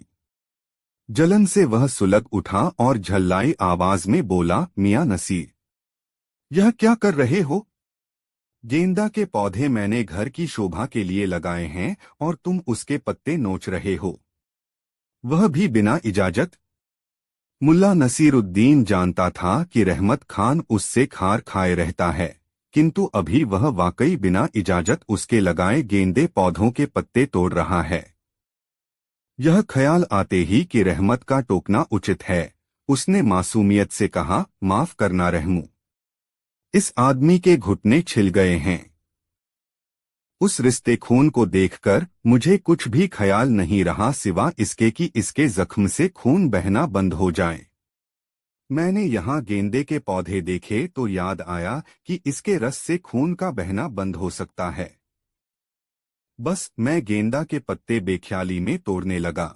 ऐसा कहते हुए मुल्ला नसीरुद्दीन गेंदे के पत्तों को अपनी तलहथी पर मसलता भी रहा। रहमत खान मुल्ला नसीरुद्दीन को नीचा दिखाने पर आमादा था। उसने उससे कहा, हाँ ठीक है, पहले तुम इस आदमी का ठीक से इलाज कर लो। मैं भी एक हकीम की तलाश में था। अब तुम पास में हो तो क्या गम है, तुमसे ही अपना भी इलाज करवा लूंगा। दरअसल मुझे मालूम नहीं था कि तुम हकीमी भी करते हो। मुल्ला नसीरुद्दीन रहमत खान की बातों में छुपे व्यंग्य को समझ रहा था, मगर उसकी बातों पर ध्यान दिए बिना ही उसने उस चोटिल व्यक्ति के जख्म पर गेंदे के पत्तों का रस टपकाया। वाकई खून का बहना रुक गया। वह व्यक्ति मुल्ला नसीरुद्दीन को धन्यवाद कहता हुआ विदा हो गया। तब तक रहमत खान अपने दरवाजे पर खड़ा रहकर मुल्ला नसीरुद्दीन की हकीमी देख रहा था। जब मुल्ला नसीरुद्दीन अपने काम से मुक्त हुआ तब रहमत खान ने मुल्ला नसीरुद्दीन को व्यंग्य भरी से देखते हुए कहा, हाँ तो हकीम साहब, मुझे भी आपसे इलाज करवाना है। आप तो खुदाई खिदमतगार हैं, मेरा भी भला करें। मुल्ला नसीरुद्दीन समझ रहा था कि रहमत खान उसका मजाक उड़ा रहा है, मगर अपनी शैली में जीने का आदि मस्तमलंग मुल्ला अपने पड़ोसी रहमत खान की व्यंग्यबुझी बातों से अप्रभावित रहा और मुस्कुराते हुए पूछा, बताओ तो सही, तकलीफ क्या है? जितना तजुर्बा है उतनी मदद तो मैं किसी की भी करूंगा। रहमत खान ने मुल्ला नसीरुद्दीन के सामने खड़े होकर अपनी तोंद सहलाते हुए कहा, कल रात एक अजीब वाकया हुआ। वह भी तब जब मैं गहरी नींद सोया हुआ था। नींद में ही मुझे अकबकाहट महसूस हुई। मेरी आदत है कि मैं मुंह खोलकर सोता हूं। अकबकाहट के मारे मुझे जम्हाई आई और जम्हाई के कारण मेरा मुंह पूरा खुल गया। मेरे घर में बहुत चूहे हैं। जिस वक्त मैं जम्हाई ले रहा था उसी वक्त एक चूहा तेजी से दौड़ता हुआ आया और मेरे मुंह में घुसकर गले की नली के रास्ते मेरे पेट में पहुंच गया और वहीं ऊधम मचाए हुए है। कोई ऐसा उपाय बताइए कि यह चूहा मरे और मेरे पेट में शांति हो। बस इतनी सी बात। यह तो कोई ऐसी समस्या नहीं है कि चिंतित हुआ जाए। मुस्कुराते और अपनी दाढ़ी सहलाते हुए मुल्ला नसीरुद्दीन ने कहा, देखो रहम, तुम बड़ा सा मुंह खोलकर जम्हाई लेना जानते ही हो। बस कहीं से एक छोटी सी बिल्ली पकड़ लाओ और मुंह बड़ा सा करके बिल्ली को गटक जाओ और 2-3 बार बाएं से दाएं, दाएं से बाएं करवटे लो और इसके कुछ देर बाद एक कटोरा ठंडा दूध पी लो। फिर देखो कमाल, बिल्ली चूहे को निगल जाएगी और तुम्हारे पेट में चल रहा चूहे का ऊधम बंद हो जाएगा। और हाँ, यह समस्या तो केवल सामान्य ज्ञान से हल हो जाने वाली समस्या थी, इसमें हकीमी की कोई जरूरत ही कहाँ थी। इतना कहकर मुल्ला नसीरुद्दीन फिर से लंबे डग भरने लगा। वह अपनी दाढ़ी भी सहलाता जा रहा था और मस्त चाल से चल भी रहा था। और रहमत खान कभी मुल्ला नसीरुद्दीन को तो कभी अपने अहाते में गेंदे के पौधों को देख रहा था ठगासा। दोस्तों की यह कहानी आपको कैसी लगी कमेंट में जरूर बताएं। मुल्ला नसीरुद्दीन के घर के सामने 2 लोग आपस में झगड़ रहे थे। उनमें से एक चीख कर कह रहा था, यहाँ से तुम तब ही जा सकोगे जब मुझे मेरे मेहनताने के रूप में कुछ नहीं दे दोगे। दूसरा आदमी, जिसके सिर पर लकड़ियों का गट्ठर था, बार बार उसकी मिन्नत कर रहा था, बाबू साहब कुछ नहीं तो कुछ नहीं ही होता है। यह कोई चीज तो है नहीं जिसका आदान प्रदान हो सके। मगर वह आदमी अड़ा था। मुझे कुछ नहीं चाहिए तो चाहिए। मुल्ला नसीरुद्दीन काफी देर से उन दोनों की यह दिलचस्प लड़ाई देख रहा था। वह टहलता हुआ उन दोनों के पास आ गया और उनसे पूछा, क्यों झगड़ रहे हो भाई? जिसके सिर पर लकड़ियों का गट्ठर था, उसने रुआसे स्वर में कहा, हुजूर, इनसे मैंने सिर पर लकड़ियों का गट्ठर उठाकर रखने में मदद ली है। जब ये गट्ठर उठा रहे थे तब मुझसे पूछा था, तुम इस सहायता के एवज में मुझे क्या दोगे? मैंने इनसे साफ कहा, कुछ नहीं, क्योंकि इन्हें देने के लिए इस वक्त मेरे पास कुछ नहीं है। मुल्ला नसीरुद्दीन ने दूसरे व्यक्ति की ओर देखा, मानो पूछ रहा हो कि बोलो, तुम्हें कुछ कहना है? दूसरे व्यक्ति ने मुल्ला नसीरुद्दीन से कहा, हुजूर, मैंने कुछ नहीं पाने के लोभ में इस व्यक्ति का गट्ठर उठाया और यह व्यक्ति बिना कुछ नहीं दिए ही यहाँ से जाना चाहता है। मैं तो बिना कुछ नहीं लिए इसे यहाँ से जाने ही नहीं दूंगा। मुल्ला नसीरुद्दीन की समझ में सारी बात आ गई। उसने कहा, अच्छा, अब झगड़ना बंद करो। मैं इसके बदले में तुम्हें कुछ नहीं देता हूँ। फिर उसने अपने घर के दरवाजे के पास पड़ा एक खाली घड़ा उस कुछ नहीं मांगने वाले व्यक्ति को दिखाया और बोला, जाओ, उस घड़े को वहां से उठाकर लाओ। वह व्यक्ति घड़ा उठाकर ले आया। मुल्ला नसीरुद्दीन ने उस व्यक्ति से कहा, देखो, उस घड़े में क्या है? उस व्यक्ति ने घड़े में झांक कर कहा, घड़े में कुछ नहीं है। ठीक है, मुल्ला नसीरुद्दीन ने कहा, अब तुम उस घड़े से कुछ नहीं निकाल लो और घड़ा वहीं रखाओ जहां से उसे उठाकर लाए हो। वह व्यक्ति असमंजस की स्थिति में थोड़ी देर तक वहीं खड़ा रहा और फिर घड़ा उठाकर जहां से उठाया था वहीं रखाया और अपनी राह चला गया। मुल्ला नसीरुद्दीन ने गट्ठर लिए खड़े व्यक्ति से कहा, ठीक है भाई, अब तुम भी जाओ, और अपनी दाढ़ी सहलाता हुआ मुल्ला नसीरुद्दीन अपने घर की ओर मुड़ गया। दोस्तों, कहानी कैसी लगी कमेंट में जरूर बताएं। दोस्तों, मुल्ला नसीरुद्दीन ने मदरसे की पढ़ाई पूरी कर ली थी और मिस्त्री का काम सीखने के लिए अपने गांव से प्रतिदिन पैदल ही शहर जाने लगा था। शहर जाने पर उसने शहर की रौनक और रंगीनियां देखीं। बड़े बड़े मकान देखे। साफ सुथरे कपड़ों में आते जाते लोगों को देखकर वह सोचता, जब वह काम सीखकर कुछ कमाने लगेगा तब अपने लिए ऐसे कपड़े बनवाएगा जिसे जो भी देखे तो देखता रह जाए। शाम को जब वह शहर से अपने गांव लौटता तो उसका दिमाग इसी गुंधुन में लगा रहता कि उसके कपड़े कैसे होने चाहिए जिसे लोग देखें तो देखते ही रह जाएं। एक दिन शहर से लौटने में उसे थोड़ी देर हो गई। उस्ताद ने उस दिन उसे शहर घुमाया और अफीम के अड्डे पर भी ले गया। उस दिन उस्ताद को कहीं से पैसे मिले थे। उन पैसों को पाकर वह बहुत खुश था। मुल्ला नसीरुद्दीन शहरी जीवन के बारे में बहुत कम जानता था। उस दिन अपने उस्ताद के साथ उसने बहुत कुछ नया देखा था। उसका उस्ताद अफीमची था। जब वह नसीरुद्दीन को शहर घुमा रहा था तभी उसे अफीम की तलब महसूस हुई। वह नसीरुद्दीन को साथ लेकर अफीम के अड्डे पर पहुंच गया।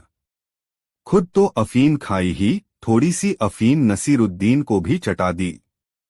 अफीम खाने के थोड़ी देर बाद ही नसीरुद्दीन को यह दुनिया हसीन लगने लगी। सब कुछ अच्छा अच्छा सा दिखने लगा। इससे पहले मुल्ला नसीरुद्दीन ने कभी कोई नशा नहीं किया था। अफीम की पिनक में उसे यह दुनिया बहुत बदली हुई सी लग रही थी।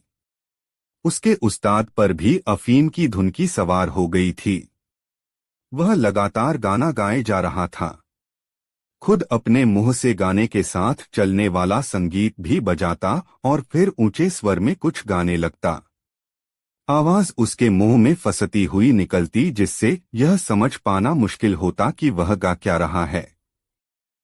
किसी तरह मुल्ला नसीरुद्दीन अपने उस्ताद को उसके घर छोड़ आया और फिर अपने गांव की तरफ चल पड़ा।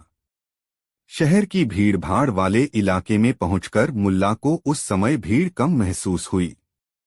दरअसल रात चढ़ आई थी। बाजार की दुकानें बंद हो चुकी थीं, जिसके कारण सड़कों पर लोग कम थे, लेकिन मुल्ला नसीरुद्दीन चूंकि अफीम की पिनक में था इसलिए उसे समय का एहसास नहीं था। वह यह नहीं समझ पा रहा था कि रात चढ़ाई है, इसलिए दुकानें बंद हो गई हैं। वह चकित और भ्रमित सा शहर के बाजार वाले इलाके से गुजरा।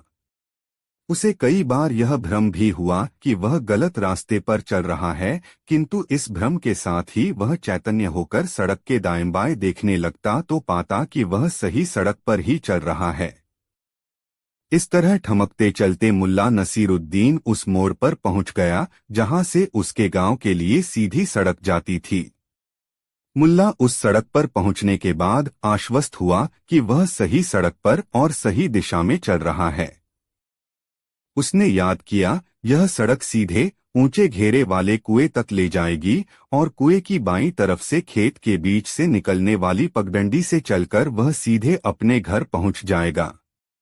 यही रास्ता उसे बहुत कम समय में उसके घर पहुंचा देगा। आश्वस्त होते ही मुल्ला नसीरुद्दीन की चाल में फर्क आ गया। अब वह लंबे डग भरता हुआ चल रहा था। वह मन में सोचता, अब 10 कदम के बाद शीशम के वृक्षों की कतार शुरू हो जाएगी। गांव वालों ने श्रमदान करके इस सड़क के दोनों किनारों पर शीशम के पौधे लगाए थे।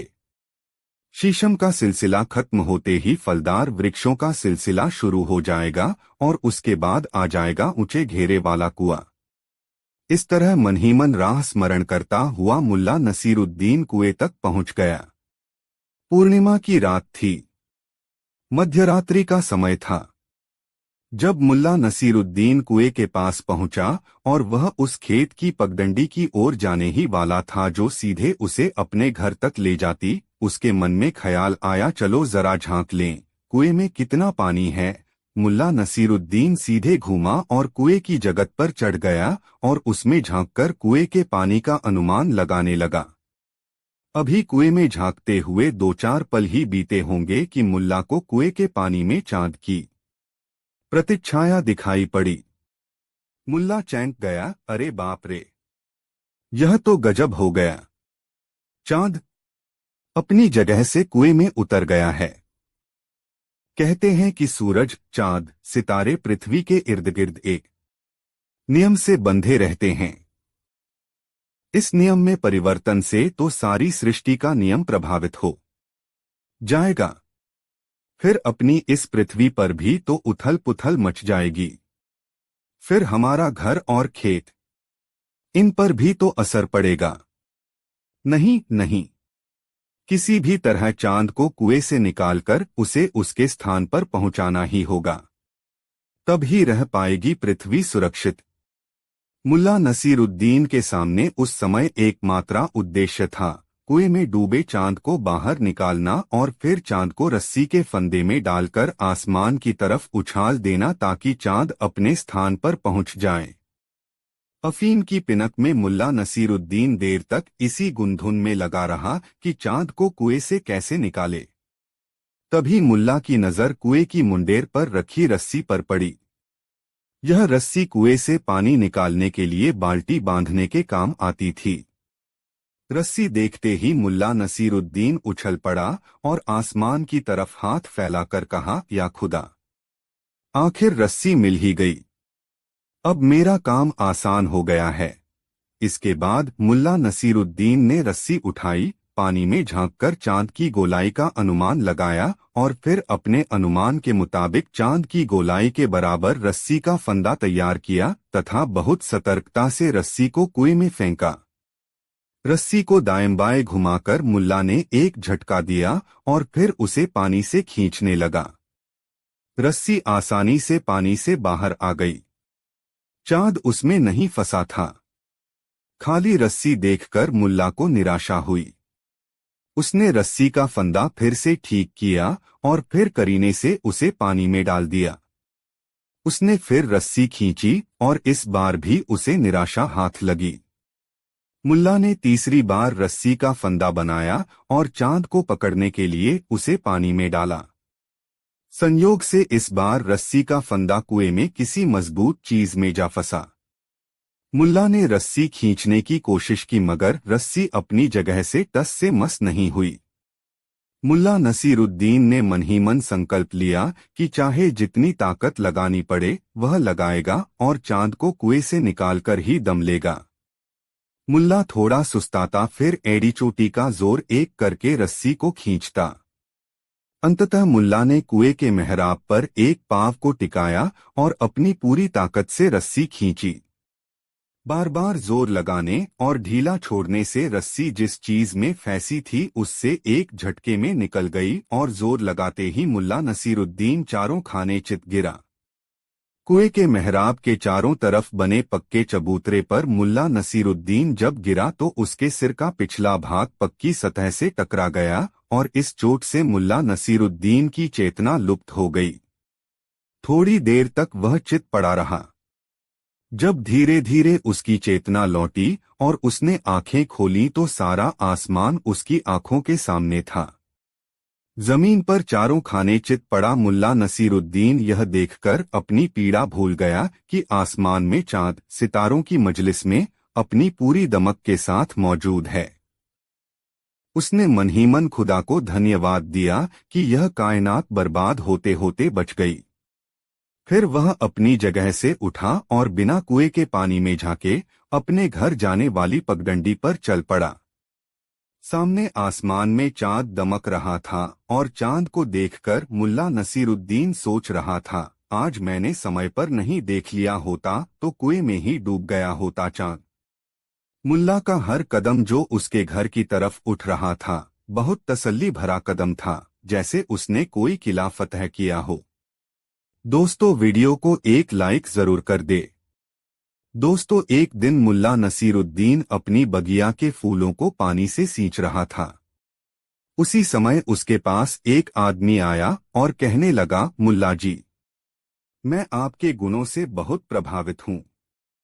मेरी ख्वाहिश है कि मुझ में भी आपके जैसे गुण हों। मुझे आप अपना शिष्य बनाकर ऐसे गुर सिखा दें जिससे मेरा जीवन सफल हो जाए। लेकिन मुल्ला जी, आपको मेरा गुरु बनने से पहले मेरे एक प्रश्न का जवाब देना होगा। हाँ हाँ, पूछो, मुल्ला नसीरुद्दीन ने उस आदमी में रुचि लेते हुए कहा। उसे वह आदमी काफी दिलचस्प लगा। उस आदमी ने पूछा, सूरज निकलने के बाद सुबह से शाम तक लोग बाएं दाएं, आगे पीछे, ऊपर नीचे भागते हुए दिखते हैं। ऐसा क्यों नहीं होता कि दुनिया के तमाम लोग एक ही दिशा में चलें? यदि ऐसा होता तो कितना अच्छा होता। मुल्ला नसीरुद्दीन ने जब उस आदमी की बात सुनी तो उसे उसके साथ मस्खरी करने की सूझी। उसने कहा, अरे, तू मेरा शिष्य बनने तो आ गया मगर तू इतनी छोटी सी बात भी नहीं जानता। तू तो महामूर्ख है। अपने लिए महामूर्ख संबोधन सुनकर वह व्यक्ति बौखला गया और उत्तेजित होकर पूछने लगा, आपने मुझे महामूर्ख कहा? मैं आपको अपना गुरु बनाने आया हूँ, इस बात का भी ख्याल नहीं रखा आपने। मुझे महामूर्ख कह दिया, जबकि मेरा सवाल स्वाभाविक है। यह प्रश्न तो प्रत्येक जिज्ञासु के मन में उत्पन्न होना चाहिए। या तो आप मेरी शंका का समाधान करें या फिर मुझे बताएं कि मैं महामूर्ख कैसे हूँ। अब मुल्ला नसीरुद्दीन के चकराने की बारी थी। उसने तो सोचा था कि मजाक की बात मजाक में ही निकल जाएगी मगर यह तो अजीब हो गया। यह आदमी तो अब बेकाबू हो रहा है।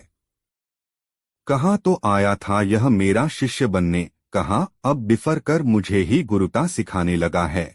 मन ही मन मुल्ला नसीरुद्दीन उससे निपटने के उपाय सोचने लगा।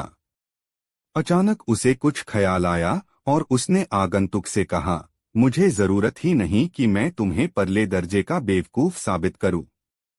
मूर्खाम मूर्डों को कुछ भी साबित करने पर समझ में नहीं आता है।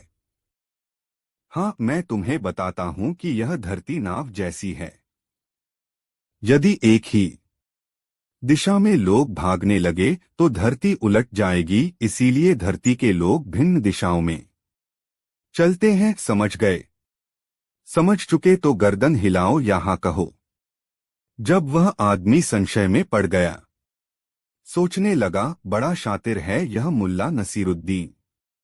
मैं बचपन से पढ़ता आया हूं कि पृथ्वी गोल है और यह कह रहा है कि धरती नाव की तरह है।